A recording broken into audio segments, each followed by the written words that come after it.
तो आदाब, नमस्कार, गुड इवनिंग, सत श्री अकाल। एक बार फिर आप तमाम लोगों का स्वागत है क्राइम तक की कहानी के इस एपिसोड में। उम्मीद है पूरी फैमिली अच्छी होगी, अपना और अपनों का ख्याल रख रही होगी।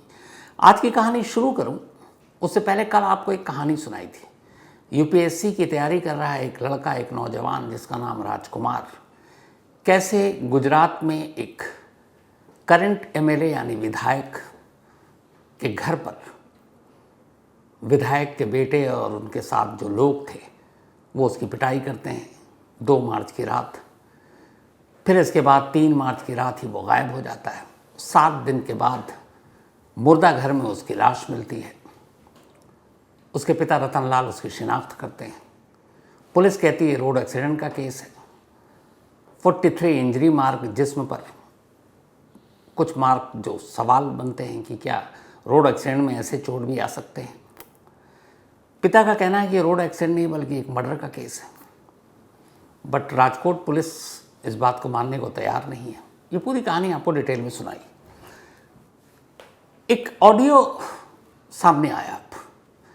कहा जाता है कि ये ऑडियो 8 मार्च के यानी कि राजकुमार के गायब होने के 5 दिन बाद। कहते हैं कि राजकुमार की लाश मोर्चरी में 4 मार्च से ही रखी थी और उसके 8 दिन के बाद इस ऑडियो में रतनलाल से बातचीत होती है और ख़ुद रतनलाल यानी राजकुमार के फादर को फ़ोन किया जाता है। और ये फ़ोन किसी और ने नहीं किया बल्कि राजकोट के एसपी मिस्टर हिमकर सिंह ने किया था। वो ख़ुद फ़ोन की शुरुआत में अपना नाम भी बता रहे हैं कि मैं कौन हूँ, अपना परिचय दे रहे हैं। ये ऑडियो बड़ी अजीब इसलिए है कि शुरुआत में जब बातचीत शुरू होती है तो रतनलाल से ये कह रहे हैं कि आपके बेटे को ट्रेस कर लिया है, वो ज़िंदा है, उसकी किडनैपिंग नहीं हुई, उसको कुछ नहीं हुआ है। आखिर चलते चलते फिर वो कहते हैं कि अच्छा हमारी 40 टीमें लगी हुई हैं, हम उसको ट्रैक कर लेंगे, पर आश्वासन देते हैं और बताते हैं कि हम ट्रैक कर चुके हैं, उसको ट्रैक कर चुके हैं और वो ज़िंदा है। कमाल ये है कि ये बातचीत 8 मार्च की है और 5 दिन पहले ही उससे राजकुमार की मौत हो चुकी है। फादर को कह रहे हैं कि वो ज़िंदा है। फिर इस बातचीत का क्या मतलब? ये बातचीत बड़े शक और सवाल पैदा कर रहा है। इसी बातचीत में पिता बीच में ये भी कहते हैं कि साहब उस रात जो घर में आप सीसीटीवी देख लीजिए, मेरे बेटे की पिटाई की 15-20 लोगों ने। तब एसपी साहब ये भी कहते हैं कि वो सीसीटीवी कैमरा उनकी नज़र के सामने से नहीं गुजरा। कमाल है कि इतना बड़ा केस और इलाके के कप्तान, उनको यही पता नहीं है। तो मुझे कहानी तो डिटेल में सुना चुका हूँ, सिर्फ ये ऑडियो आपको बहुत ज़रूरी था सुनाना, ताकि इस ऑडियो को सुनकर आप लोग भी देखें और सोचें और समझें कि मामला है क्या। तो पेश है ये पूरी एसपी राजकोट और उनके पिता जो है राजकुमार के, रतनलाल के बीच हुई 8 मार्च की ये बातचीत। हाँ, रतनलाल जी, हिमकर सिंह बोल रहा हूँ, एसपी राजकोट बोल रहे हैं। सर बोलिए सर एसपी साहब। आपका बेटा ट्रैक हो गया है, शायद आपको पता तो होगा। हाँ बिल्कुल गोसाई सर मेरे को वो फुटेज भेज रहे हैं सर मुझे सर ये है कि मेरा बच्चा कितना भयंकर डिप्रेशन में आ गया है सर कि वो निकला, पैर में जूते ही नहीं उसके और कहीं रुका वही फुटेज नजर नहीं आ रहा और हाईवे पे चल रहा है। मेरे को बहुत मतलब ऐसा लग रहा है कि मेरे पूरी जिंदगी उसकी ऐसी कैसी बेटा मिल जाए मेरे भगवान, वैसे और कुछ नहीं चाहिए सर। आपके बहुत बेटा मिल जाएगा। आपका बेटा, मैंने पहले बोला था, सुरक्षित है, जीवित है, कोई अपहरण नहीं हुआ है आपके बेटे का, यही बताने का प्रयास आपको किया जा रहा था। बिल्कुल सर, पहले है ना। और ये डिप्रेशन ये एक दिन में पैदा नहीं हुआ, ये डिप्रेशन बहुत लंबा है और एज अ फादर आपको देखना चाहिए कि इसकी वजहें क्या है ना? नहीं सर, पहले ऐसा कहाँ है सर, मैंने अलग से रूम ले रखा है, पढ़ रहा है सर यहाँ पे वो। हाँ, अलग से है तो मैंने पहली बार देखा कि बाप वहीं पे रह रहा हो पास में और नहीं स्टूडेंट मतलब मेरे घर में है। सर ऐसा है कि धंधा करने के लिए सब वातावरण इस तरह का नहीं है, तो उसने एकांत के लिए उसने कहा कि मैं पढ़ने के लिए मेरे को हमेशा सलाह आपको दूं, बच्चे को ज्यादातर साथ रखना चाहिए। अलग आपने रखा है, आपका बच्चा जो है, जो मुझे खबरें मिली हैं वो मतलब सही तरफ इशारा नहीं कर रही है। ठीक है, जो आपका बच्चा कहाँ पे जाता है मंदिरों में, किसके पास बैठता है, किसके पास क्या करता है, वो शायद आपको ही पता चल गया होगा, मुझे बताने की जरूरत नहीं है। लेकिन सच्चाई ये है कि मैं आपके नहीं सर, मैंने कहीं ऐसा नहीं देखा है, मैंने सर कहीं पर भी ऐसा नहीं देखा है। आपको जो मैं आपको बता रहा हूँ वो आप सुन लीजिए। आपको अपना बच्चा संभालना पड़ेगा। मेरी 40 लोग लगे पड़े हैं पिछले 4 दिन से। 40 लोगों को लगाया हुआ है मैंने। जी ठीक है। तो ये बस आपके ध्यान पे लाने के लिए कि आपका बच्चा जो है वो सही रास्ते पे नहीं है और मेंटली डिस्टर्ब है, जो मैं पहले भी आपको बोला था। और आप इसको अपने हिसाब से संभालिएगा, मिल जाएगा, राजकोट की तरफ गया है अभी, ठीक है। जी सर, तो मेरा मिलना ही साथ चाहिए में मेरा बच्चा, मतलब बस हाँ? मिल जाए एक बार। तो मैंने मतलब वो आपके वो मैंने जो बताया कि उसकी डिग्री आप देख लेना, और उसने मतलब बाजीराम से कोचिंग किया वो देख लेना सर। आप मतलब वो अभी मैंने उसने फार्म भरा है, शुभ मुहूर्त देख के नहीं, भरा वो है। सब आप ठीक बोल रहे हैं, किया ही होगा, लेकिन जो सच्चाई है वो मैं आपके सामने रख रहा हूँ। बस आप पिता हैं इसलिए आपके ध्यान पे रख रहा हूँ, नहीं तो मुझे कोई शौक नहीं है किसी को बताने का कि क्या स्थिति है। सही सही सही ठीक है, सर। हाँ सर। है ना? तो हमने इतना कर लिया, तो अब ऐसा नहीं है कि आपके बच्चे का अपहरण हुआ, किसी ने मार दिया, ऐसा बिल्कुल नहीं है। ये आपको ध्यान पे जी लाने जी के सर, लिए मैंने वो जो भी घटना घटी वो मैंने रियल बताया सर, वो रियल उसके साथ ऐसा हुआ था तभी मतलब ऐसा ठीक हुआ। है। उसमें आप फुटेज आप मतलब आपने फुटेज देखा होगा, मतलब जो भी अंदर का फुटेज था जहाँ पर वो इतनी मारामारी 15 लोग एक साथ टूट पड़े, वो आपने फुटेज देखा कि नहीं वो देखा सर? फुटेज हमारे हमारे ध्यान पे नहीं आया है। वो फुटेज वो मेन चीज ही फुटेज वही है सर, उसकी वजह से ही तो ये हुआ है। वो इतनी सारी चीजें ये आपने ऐसा देख नहीं ली है, तो मैं सर आपको यही कम से बताने की कम आपने कोशिश वो कर रहा एक हूँ। फुटेज देख लेते मेरा बस। सुन लो आप, ये मैं आपको यही बताने की कोशिश कर रहा हूँ, आप दोनों चीजों को लिंक ना करें। आपका बेटा थोड़ा डिस्टर्ब है पहले से, आपके ध्यान पे लाने के लिए, आप पिता है तो आपको पता होना चाहिए उस बात का। ये बस आपके ध्यान पे लाने के लिए मैंने आपको फोन नहीं किया है। आपके बात सही, आपने देखा होगा तो सही, आप कह रहे तो आप देखा होगा तभी कह रहे हैं सर, लेकिन हमारे ध्यान में कभी पहले ये चीज नहीं आई थी सर। हाँ, तो मैं हमारे आपके ध्यान ध्यान में पे तो ला रहा हूँ। आप आगे से आप ध्यान रखिए, बच्चे को अपने पास रखिए, आपका बच्चा आपके सानिध्य में रहेगा, सुरक्षित रहेगा। बच्चे को अपने से दूर मत करिएगा, बच्चे की मानसिक हालत ठीक नहीं है, ठीक है। और ये जो चल रहा है मानसिक काफी हालत दिन से चल मतलब रहा है। एकदम बिगड़ी ना सर, आप मतलब मार की वजह से बिगड़ी ना। आप मेरे को सही सलामत बच्चा एक बार मिल तो जाने दो सर, बच्चा फिर जो आपका आप मिल कहोगे जाएगा, वो मैं सब कर आपको लूंगा बता रहा सर हूँ। ये मैं। 5 से 6 महीने से चल रहा है आपके बच्चे के साथ, यही आपको बताने की कोशिश कर रहा हूँ। आप समझ नहीं रहे हैं अभी भी। 6 5 से महीने से 6 चल रहा है महीने तो फिर से हमको क्यों नहीं साधुओं पता से चला हमारी सर? बात हुई है, सुनिए आप। जी जी साधुओं से हमारी बात हुई है, जिनके साथ में बैठता है, जिनके साथ में जो करता है, वो भी मैं आपको फोन पे क्या बताऊं। अब आप रूबरू मिलेंगे तो आपको मैं बताता हूँ। बट जो जो हमें पता चला है, जिनके साथ में उसका उठना बैठना है, वो सही लोग नहीं है, और वो गलत रास्ते पे चलने वाले लोग हैं, क्योंकि उनको तो कुछ करना नहीं है अपने जीवन में। तो आपका बच्चा मंदिरों में ऐसे लोगों के साथ बैठता है, बस आपके ध्यान पे लाने के लिए, अब ताकि सर हमने बच्चा तो आपके सिर्फ पास में मंदिरों रहे। में भगवान को ही देखा है सर, कि भाई मंदिरों में तो भगवान ही होते हैं। कभी कहता है कि मंदिर के ही तो हम सुनते हैं कि आप जैसा कह रहे हो, ये बात तो मेरे मन में आई कि भाई वो मंदिर तो जाता है 100%। और जब भी मतलब कहीं ऐसा लगा है तो वो मंदिर मंदिर का ही होता है सब।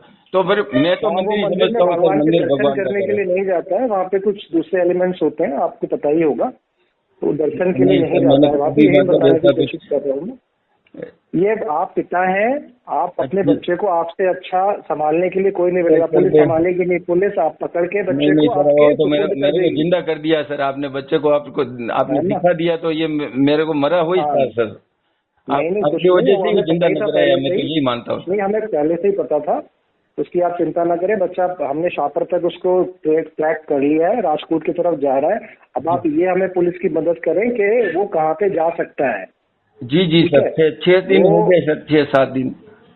ये मतलब 3 तारीख की बात हो गई सर, ये जो अपन देख रहे हैं ना, अब उसके बाद का तो हाँ, कुछ। अब आपको ये पता होगा कि सपोज ट्रेन ले राजकोट से, तो बच्चा कहाँ पे जा सकता है। ठीक हाँ, है, मतलब एक तो वो तो तिरुपति जा सकता है, वहाँ का उसके मन में था, एक सोमनाथ का था, और बाकी एक उदयपुर का है। 3 जगह का मेरे को ऑप्शन है, अगर ट्रेन पकड़े तो यूँ।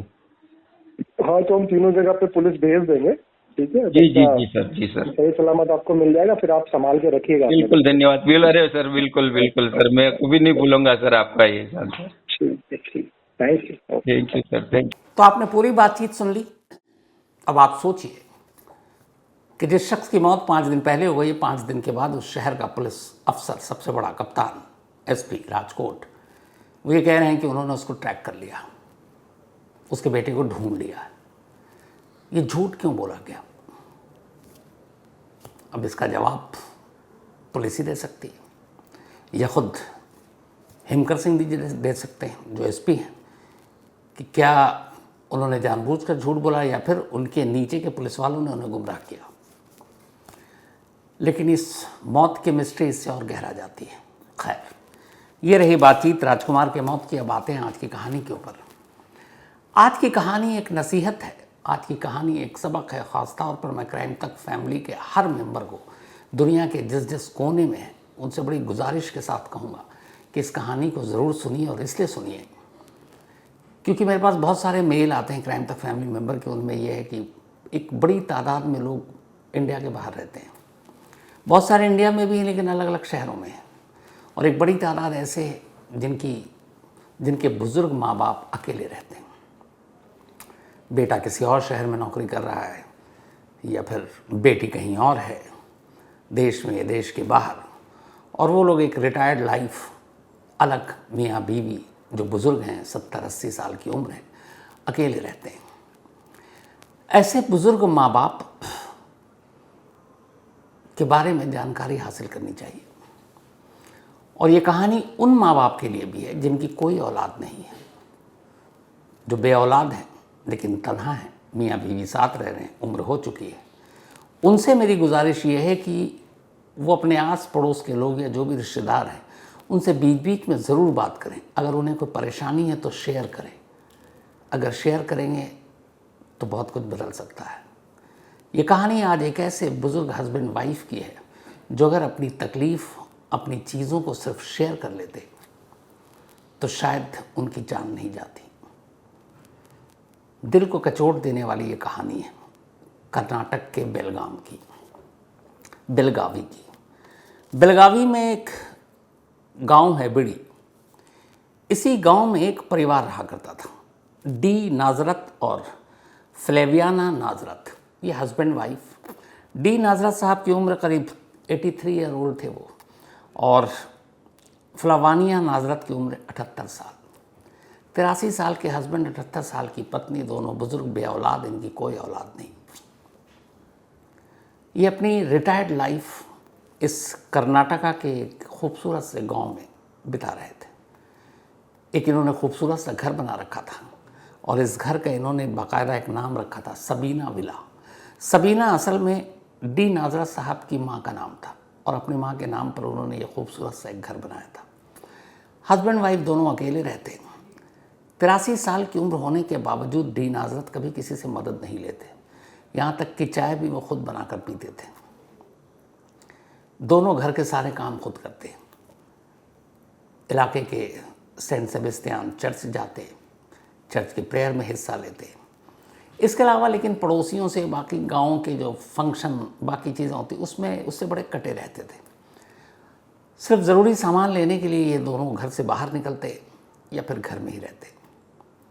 रिश्तेदारों से भी बहुत कम बातचीत होती, उम्र भी इतनी थी। सब कुछ ठीक चल रहा था, तभी मार्च 27, अभी लास्ट मंथ की बात है, गांव के एक चर्च से कुछ लोग, सेंट सेबेस्टियन चर्च के कुछ कार्यकर्ता इनके घर पर पहुंचते, क्योंकि इसी चर्च में वो हर प्रेयर में जाया करते थे, और कुछ एक चर्च का फंक्शन था, उसके लिए डोनेशन लेने के लिए 200 रुपये। गए, इन्होंने इस सबीना विला में घंटी बजाई, दरवाज़ा खुला नहीं। बाहर का मेन गेट था, इन्होंने गेट पे जो छोटा सा होता है जिसको आप लोहे का खोल सकते हैं, तो वो खोल कर जब अंदर गए तो अंदर मेन दरवाजे के पास अचानक उन लोगों को खून के निशान मिले। वो चौंके, आवाज़ दी, कोई अंदर से आवाज़ नहीं आ रही है। उन्हें लगा कुछ गड़बड़ है, फ़ौरन उन लोगों ने पुलिस को इत्तला दे दी। पुलिस मौके पर आती है, घर के अंदर दाखिल होती है। जो पहला दरवाज़ा खुलता है उसके पास एक पूल जैसी जगह थी, वहाँ पर मिस्टर डी नाजरत की लाश पड़ी थी, खून से लथपथ। पुलिस अंदर गई तो बेड पर उनकी वाइफ फ्लेवियाना की लाश पड़ी थी, पर उनके जिस्म पर कोई खून के निशान नहीं थे। पुलिस लाश को उठाकर अस्पताल भेजती है, पोस्टमार्टम होता है। पता चलता है कि फ्लेवियाना की मौत जहर की वजह से हुई, और डी नाजरत की जब बॉडी को चेक किया गया तो पता चला कि उनकी कलाई कटी हुई है, गला कटा हुआ है। शायद उन्होंने खुद की जान ले ली थी। तलाशी के दौरान अब पुलिस को कमरे में टेबल पर रखा 2 पन्नों का एक नोट मिलता है, और उस 2 पन्ने में पूरी कहानी थी। कहानी आज के एक नए सबसे ख़तरनाक क्राइम, साइबर फ्रॉड की कहानी, बुज़ुर्गों के तन्हा रहने की, और कहानी अपनी बातचीत किसी और से न शेयर करने के एवज़ में जो अंजाम होता है उसकी। इसीलिए मैंने शुरू में कहा था। इस 2 पन्नों के नोट में जो पूरी कहानी थी उसमें लिखा था कि जनवरी में एक फ़ोन आता है डीन हजरत के पास। फ़ोन करने वाला कहता है कि मैं दिल्ली से बोल रहा हूँ, टेलीकॉम डिपार्टमेंट से बोल रहा हूँ, और आपका जो सिम है, आपने जो सिम अपने नाम पे रजिस्टर करा रखा है, उस सिम से कुछ लोगों को गलत मैसेज, अश्लील मैसेज, राष्ट्र विरोधी मैसेज, ये सारी चीज़ें सर्कुलेट की जा रही हैं और कानूनन ये गलत है।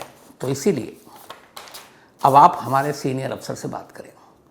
इसके बाद सीनियर अफसर को एक फ़ोन दिया जाता है ये कहकर कि ये क्राइम ब्रांच के सबसे सीनियर अफसर हैं। अब वो फ़ोन पर बातचीत होती है, उन्हें कहा जाता है कि आपके फ़ोन का मिसयूज़ आप कर रहे हैं, आप लोगों को डरा धमका रहे हैं, आप एंटी नेशनल चीज़ें कर रहे हैं। अब वो अपनी सफाई देते हैं। 83 साल के बुज़ुर्ग ये सब सुनकर पूरी ज़िंदगी की अब क्या बुढ़ापे में जेल जाएंगे। उन्होंने कहा कि इसमें सीधे सीधे आपकी अरेस्टिंग है। तो कुछ चीज़ें अब उन्होंने अपनी सफाई दी तो उन्होंने कहा ठीक है, आप अगर फ़ॉरेन से आपका कोई लेना देना नहीं है, आपने धमकाया नहीं, किसी से पैसे वसूले नहीं हैं, तो अपनी कुछ डिटेल दीजिए। उन्होंने अब डिटेल के नाम पे पूछा आपके पास एफडी क्या है, एफडी की डिटेल क्या है, कितने शेयर्स हैं उसकी डिटेल क्या है, ज़मीन है, घर की प्रॉपर्टी, कागजात, वो सब क्या है, ये सारी जानकारी ली। उसके बाद उन्होंने कहा कि आपके ख़िलाफ़ केस बनता है और फिर इस केस से बचने के लिए आपको कुछ पैसे देने पड़ेंगे। अब हस्बैंड वाइफ दोनों इस बात को आपस में शेयर करते हैं, लेकिन उनकी हिम्मत नहीं होती। उन्हें लगता है कि बाहर बताएंगे रिश्तेदारों को, पड़ोसियों को, क्या कहेंगे, हमारे बारे में क्या सोचेंगे। अब दोनों परेशान। इसके बाद 22 अलग अलग बैंकों के अकाउंट में अगले 2 महीने तक, जनवरी 27 को पहला कॉल आया था, उसके बाद फरवरी और 27 मार्च को इन दोनों की मौत हुई थी। 2 महीने तक 22 बैंकों में कुल मिलाकर इन्होंने 59 लाख और 63,000 59,63,000 रुपीज़ 22 अलग अलग अकाउंट में डाल दी। इसके बाद भी फ़ोन आना बंद नहीं हुआ, धमकी देना बंद नहीं हुआ। इस दौरान में इन्होंने अपने 2 दोस्तों से 5 लाख रुपए कर्ज लिए, एक चर्च के ही प्रीस्ट से 50,000 रुपये उधार लिए, 7.15 लाख 7,15,000 की इन्होंने गोल्ड और ये सारी चीज़ें जो गोल्ड लोन देती है उसके यहाँ गिरवी रखकर 7,15,000 रुपये दिए। जितनी सेविंग थी वो सब दे दी। 59,63,000 रुपये 2 महीने में 22 अलग अलग बैंकों में इस फ़ोन पे जो धमकियां मिली उसके ज़रिए इन्होंने ये सारे पैसे जमा कर दिए। इसके बाद इन्होंने लिखा कि अब मेरे पास ना पैसे हैं ना और कोई चीज़ जो गिरवी रख सकते हैं, और अब हम थक गए। 83 और 78 साल की उम्र में अगर हमें कुछ होता है, हम गिरफ्तार होते हैं, तो फिर उससे अच्छा है कि मर जाएं। और इसीलिए हम दोनों ने अपनी ज़िंदगी ख़त्म करने का फ़ैसला किया और 27 मार्च को इन दोनों ने अपनी जान दे दी।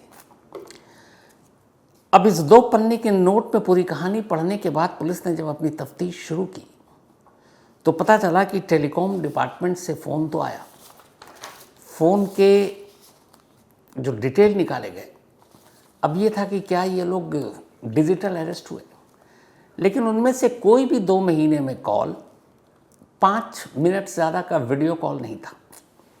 डिजिटल अरेस्ट अमूमन 5 मिनट के लिए नहीं होता। तो पुलिस को पता चल गया कि ये डिजिटल अरेस्ट का खेल नहीं था। जितने नंबर थे वो सारे phone voice over internet protocol यानी VoIP एक है जिसके ज़रिए आप ट्रेस नहीं कर पाते हैं, उनसे किए गए थे। VoIP से कॉल आता था और ये जब कॉल की डिटेल तलाशी गई तो पता चला कि इसके तार दुबई से मिल रहे हैं। जो पहला इन्होंने कॉल किया था वो 27 जनवरी को किया था और इसके बाद अगले 2 महीने में ये कॉल आते रहे लगातार और ये पैसे देते रहे। अब जब सारी चीज़ें हो गई, 27 मार्च के बाद से लेकर आज हम 11 अप्रैल में बैठे हैं, पुलिस ने FIR तो दर्ज कर लिया लेकिन कोई गिरफ्तारी नहीं हुई है। 2 नाम उस नोट में लिखे हैं जो लोग फ़ोन करके इन्हें बताते थे और जिनके कहने पर ये पैसे देते थे, वरना ये था कि आप को हम अरेस्ट करेंगे। उस नोट में इन्होंने 2 और बड़ी मार्मिक चीज़ लिखी। एक लिखा कि उनकी पत्नी की निशानी के तौर पर कुछ कंगन हैं, कुछ कान की बालियां हैं, कुछ चूड़ियां हैं। तमाम मुसीबत के बावजूद हमने वो गिरवी नहीं रखी, वो बेचा नहीं।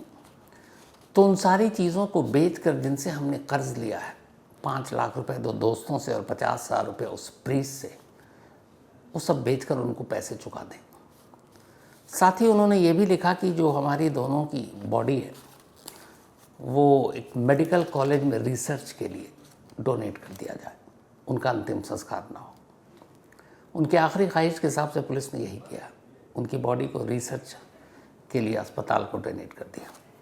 अब जब इन दोनों की पूरी कुंडली खंगाली गई तो पता चला कि डी नाजरत यहीं स्कूल में 10वीं तक पढ़े, इसी बीड़ी गांव में बेलगावी के। इसके बाद हायर एजुकेशन के लिए वो मुंबई चले गए। मुंबई से उन्होंने ग्रेजुएशन किया और फिर मुंबई में ही सेक्रेटरीट में, महाराष्ट्र सरकार के सचिवालय में उनकी नौकरी लग गई। उन्होंने वहीं नौकरी की। 1995 में वो रिटायर हुए। रिटायर होने के बाद उन्होंने अपनी पत्नी से कहा कि चलो अब अपने पैतृक गांव चलते हैं। दोनों पति पत्नी रिटायरमेंट के बाद इस गांव में लौटे। इन्होंने एक खूबसूरत सा घर बनाया अपनी मां के नाम पर, सबीना विला, और दोनों वहीं रहने लगे। इनके घर से कुछ ही दूरी पर इनके एक रिश्तेदार भी रहते थे। उन रिश्तेदार ने बाद में जब ये सच्चाई सामने आई तब बताया कि वो दोनों इतने खुददार लोग थे कि कभी किसी से कोई काम नहीं करवाते थे। इस उम्र में भी 80 पार होने के बाद सब कुछ खुद से करते थे। बस एक कसक थी, उन दोनों की कोई औलाद नहीं थी। अपना वक्त वो प्रेयर में या फिर घर के अंदर गुजारते। कभी किसी से मदद नहीं ली, लोगों की मदद ज़रूर की, बट अफसोस उस रिश्तेदार को इस बात का है कि अगर एक बार, सिर्फ एक बार वो अपनी इस परेशानी को शेयर कर लेते किसी भी अपने ख़ास दोस्त से, चर्च में प्रीस्ट से, रिश्तेदार से, किस तरह के फ़ोन आ रहे हैं, तो शायद ये नौबत नहीं आती और उन्हें ये बताया जा सकता था कि साइबर फ्रॉड नाम की एक चीज़ चल रही है। लेकिन इज्जत और शर्म के मारे वो खामोश रहे और इस तरह से अंत दुखद हो। इसीलिए मैंने जो शुरू में कहा था कि अगर कभी ऐसी कोई चीज़ हो तो उसे शेयर ज़रूर करें। ये सोचकर मुंह बंद मत रखिए कि लोग क्या कहेंगे, इज्जत का क्या होगा, समाज क्या सोचेंगे। कोई मतलब नहीं है। आप साफ सुथरे हैं, आप पाक हैं, आपने कोई क्राइम नहीं किया है, तो फिर डरने की कोई ज़रूरत नहीं है। खुद अब वहाँ की पुलिस लोगों से अपील कर रही है, ख़ासतौर पर ऐसे बुज़ुर्ग जो तन्हा रहते हैं, जिनके बच्चे वहाँ नहीं हैं, कि अगर ऐसा कभी कोई कॉल आता है, कभी कुछ होता है, आप शेयर कीजिए, आप बताइए, हम आपकी मदद करेंगे। अगर नाजरत फैमिली ये कदम उठा लेती जनवरी में ही, तो शायद फिर ये आखिरी कदम उठाने की ज़रूरत नहीं पड़ती। लेकिन अफसोस, इसीलिए मैंने कहा कि जिन बच्चों के बुज़ुर्ग माँ बाप तन्हा रहते हैं, वो ज़रूर उनसे बात करें, लगातार बात करें। कोई भी ऐसी चीज़ हो उससे शेयर करें, उनका ख्याल रखें। और जिनकी कोई औलाद नहीं है, उन बुज़ुर्ग माँ बाप से गुजारिश यही है कि वो भी कभी कुछ हो तो अपने किसी ख़ास दोस्त से, रिश्तेदार से, पड़ोसी से, इन सब से ना हो तो पुलिस से शेयर ज़रूर करें, ताकि इस तरह के अफसोसनाक हादसे ना हो। नाजरत फैमिली की ये पूरी कहानी एक सबक है हम सभी के लिए। तो ये थी आज की कहानी ख़त्म करूँ वही अपना सिलसिला। आज तहरीन अरशद, इनका बर्थडे है, तो हैप्पी बर्थडे तहरीन। और ये मोहम्मद रेहान खान ने भेजा, उनकी वाइफ हैं तहरीन। सुमन बोला, इनका भी आज बर्थडे है, तो हैप्पी बर्थडे सुमन जी। और ये भेजा अशोक बिश्नोई ने है। विवान, इनका भी आज बर्थडे है, तो हैप्पी बर्थडे विवान। और ये भेजा है निवेदिता ने। निवेदिता के ब्रदर हैं विमान। इसके अलावा गुंजन कुमार, इनका भी आज बर्थडे, तो हैप्पी बर्थडे गुंजन। और ये भेजा है सृष्टि ने। साथ ही अंकुर सिंह, इनका भी आज बर्थडे, तो हैप्पी बर्थडे अंकुर। और ये भेजा है निकुंज ने। इसके अलावा राकेश शर्मा का भी आज जन्मदिन है, तो हैप्पी बर्थडे राकेश। और ये भेजा है मीनाक्षी शर्मा ने। साथ ही मोहम्मद सुहैल, इनका भी आज बर्थडे, हैप्पी बर्थडे सुहैल साहब। और ये भेजा है गुफरान अली ने। तो आज की कहानी में इतना ही। अब आपसे मुलाकात होगी कल रात 9 बजे किसी नई कहानी के साथ। तब तक अपना और अपनों का ख्याल रखिएगा। Thank you very much.